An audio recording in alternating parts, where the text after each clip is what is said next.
1978 में एक फिल्म आई थी डॉन, जिसमें एक गाना था जिसके बोल थे, ये है बंबई नगरिया तू देख बबुआ, सोने चांदी की डगरिया है तू देख बबुआ।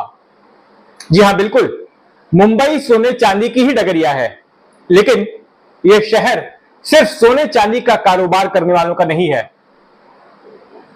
नमस्कार, मैं हूं जितेंद्र दीक्षित और आज मैं आपसे एक ऐसे मुद्दे पर बात करने आया हूं जिसने दिल को काफी ठेस पहुंचाई है और बतौर एक मुंबईकर, बतौर एक मुंबई के नागरिक, बतौर एक मुंबईया, जिससे मैं शर्मिंदा हूं और जिससे मैं आक्रोशित हूं। दरअसल अब से हफ्ते भर पहले मुंबई में एक घटना हुई। एक महाराष्ट्रियन दंपत्ति, एक मराठी दंपत्ति मुंबई के मुलुंड इलाके में दफ्तर किराए पर ढूंढ रहा था। वो एक हाउसिंग सोसाइटी में गया और सोसाइटी के जो पदाधिकारी हैं उनसे बात की, तो ये जानकर वे चौंक गए जब उनसे यह कहा गया कि हम मराठियों को जगह नहीं देते, महाराष्ट्रियंस को नहीं देते। यह बात जाहिर तौर पर उन्हें काफी बुरी लगी कि ऐसा कैसे हो सकता है, मुंबई शहर में मराठी वालों को ही जगह नहीं मिलेगी। जो बातचीत हो रही थी उसे उस दंपत्ति ने रिकॉर्ड करने की कोशिश की, रिकॉर्ड करने लगे। इससे वो शख्स, एक पिता पुत्र थे, गुजराती पिता पुत्र, उस इमारत में रहते थे। वे काफी भड़क गए, मोबाइल छीन लिया और उस दंपत्ति के साथ बदसलूकी की। इसके बाद उस महिला ने एक वीडियो बनाया जिसमें पूरी घटना का ब्यौरा उसने दिया और बताया कि किस तरह से एक महाराष्ट्रियन होने की वजह से उसे उस इमारत में दफ्तर के लिए जगह देने से मना कर दिया गया। जाहिर तौर पर यह एक ऐसी बात थी जो मुंबई शहर के चरित्र से मेल नहीं खाती। जब उस महिला का वीडियो वायरल हुआ तो उसके बाद राजनीतिक पार्टियां भी हरकत में आई और एमएनएस के लोग उस इमारत में पहुंच गए, उस पिता पुत्र को घेरा और उनसे माफी मंगवाई। और यही नहीं, बाद में उनके खिलाफ एफआईआर भी दर्ज हुई, उनकी गिरफ्तारी हुई। दोस्तों, ये एक ऐसी घटना है जो मुंबई शहर के कॉस्मोपॉलिटन कैरेक्टर से, इस शहर के चरित्र से मेल नहीं खाती। मैं जिस इमारत में रहता हूं उस इमारत में हर भाषा के लोग रहते हैं, हर क्षेत्र के लोग रहते हैं, हर धर्म को मानने वाले लोग रहते हैं। और मेरी ये इमारत मुंबई शहर के एक माइक्रोकॉस्म, एक लघु रूप की तरह है। मुंबई शहर वो शहर है जहां देश भर से लोग आते हैं, यहां बसते हैं, अपनी आजीविका अर्जित करते हैं और मुंबई जल्द ही उन्हें अपने आप को जोड़ लेती है, आत्मसात कर लेती है। हर कोई मुंबई को अपना मानता है। लेकिन इस जैसी घटनाएं मुंबई के इसी चरित्र पर सवाल उठाती हैं। इस घटना के बाद पंकजा मुंडे ने भी एक वीडियो जारी किया। पंकजा मुंडे बीजेपी की वरिष्ठ नेता, राष्ट्रीय सचिव, जो महाराष्ट्र सरकार में मंत्री भी रह चुकी हैं और बीजेपी के दिवंगत दिग्गज नेता गोपीनाथ मुंडे की पुत्री हैं। उन्होंने भी कहा कि जब उन्हें अपना सरकारी निवास छोड़ना पड़ा और जब मुंबई में वे घर ढूंढने के लिए निकली तो इस तरह के भेदभाव का उन्हें भी सामना करना पड़ा।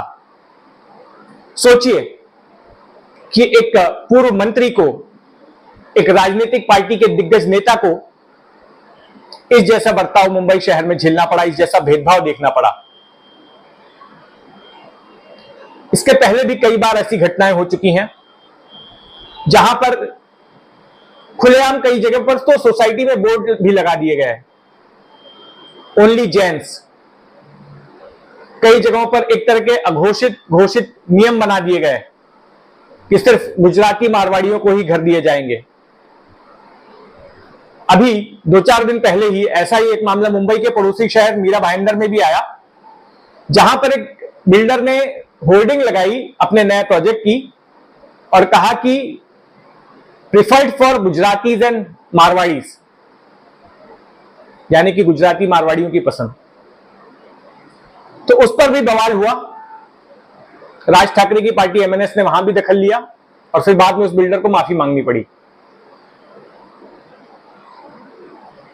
अगर गुजराती और मराठियों के बीच संघर्ष की बात करें तो यह संघर्ष 1950 के दशक से है, जब संयुक्त महाराष्ट्र का आंदोलन छिड़ा था मुंबई को महाराष्ट्र में शामिल करने के लिए।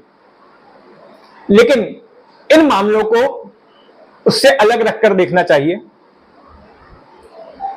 ज्यादातर जगहों पर इस जैसे भेदभाव का एक प्रमुख कारण है कि कई लोग अपने इर्द गिर्द नॉनवेज खाने वालों को बर्दाश्त नहीं करते।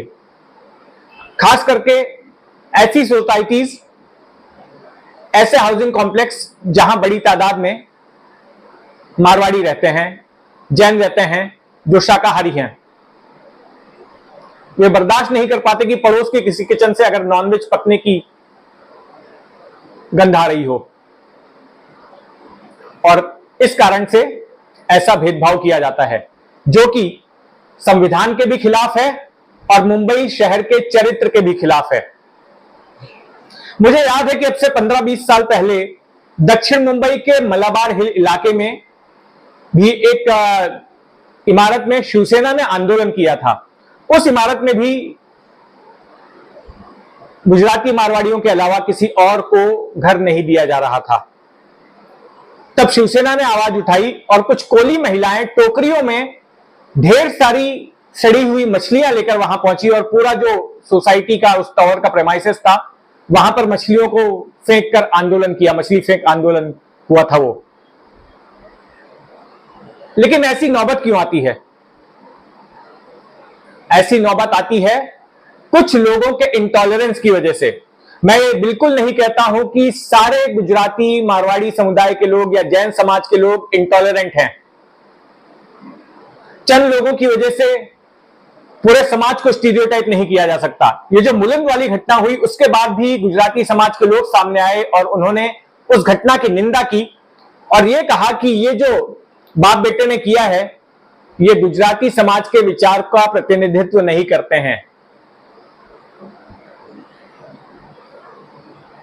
यहां तो बात मराठियों की हुई जो इस शहर के भूमिपुत्र हैं। मुंबई शहर महाराष्ट्र की राजधानी है, देश की आर्थिक राजधानी होने के अलावा मुसलमानों ने भी ऐसी शिकायत की। कई ऐसी रिपोर्ट्स आई हाल फिलहाल में कि मुसलमानों को डिसेंट घर नहीं मिल पाते किराए पर, या फिर ऐसी कम्युनिटीज में, ऐसे सोसाइटीज में जहां पर की बहुतायत